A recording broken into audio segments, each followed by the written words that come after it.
एकनाथराव शिंदे यांच्या नेतृत्वाखाली, देवेंद्रजींच्या नेतृत्वाखाली, अजितदादांच्या नेतृत्वाखाली राज्यामध्ये आज महायुतीचं सरकार त्या ठिकाणी आहे। अशा वेळेला जानेवारी महिन्यापासूनच एकत्रितपणाने महायुतीचे मेळावे संबंधित जिल्ह्यामध्ये वेगवेगळ्या ठिकाणी आयोजित करावे या संदर्भातली माहिती देण्यासाठीच आज आपल्याला मी या ठिकाणी निमंत्रित केलेलं आहे।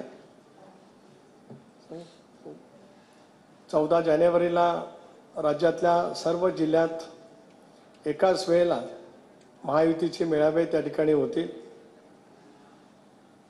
किमान 1000 प्रमुख कार्यकर्ते त्या ठिकाणी उपस्थित असतील असं आज आम्ही निर्धारित केलेलं आहे। पण कदाचित उत्साह तर वाढेलच, त्याच्यामुळे ती संख्या त्याच्यापेक्षा खूप मोठी त्या ठिकाणी राहू शकते। कारण आम्ही एकत्रितपणाने सरकारमध्ये आल्यावर एक मधल्या कालावधीमध्ये संबंध राज्यभराचा राज्यव्यापी एक मोठा मेळावा आम्ही वरळीच्या ठिकाणी त्या ठिकाणी घेतला होता। संबंध राज्यभरातील तिन्ही पक्षाचे आणि अन्य घटक मित्र पक्षाचे नेते, कार्यकर्ते, सर्व विधानसभा सदस्य, लोकसभा सदस्य, राज्यसभा सदस्य मोठ्या प्रमाणावर त्या ठिकाणी उपस्थित राहिले होते। आमचे सर्व तिन्ही पक्षाचे जिल्हाध्यक्ष, त्या ठिकाणी जिल्हा प्रमुख आहेत, संघटनेचे सगळे प्रमुख आहेत, हे त्या ठिकाणी उपस्थित राहिले होते। पण जिल्हा पातळीवरती सुद्धा अधिक व्यापक अर्थाने समन्वय त्या ठिकाणी व्हावा आणि पूर्ण क्षमतेने, पूर्ण ताकदीने आगामी येणाऱ्या लोकसभेच्या निवडणुकीला सामोरं जावं या हेतूने आम्ही 14 तारखेला अशावेळीचे मेळावे त्या ठिकाणी आयोजित केलेले आहेत।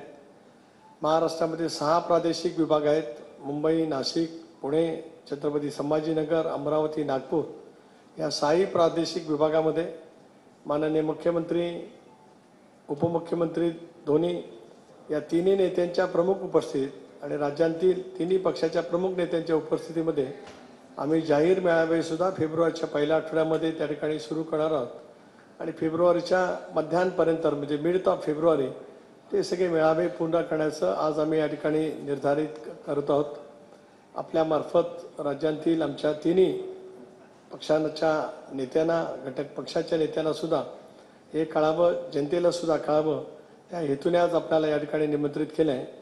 याही नंतर माझे ज्येष्ठ सहकारी भारतीय जनता पक्षाचे अध्यक्ष बावनकुळे साहेब या ठिकाणी बोलतील।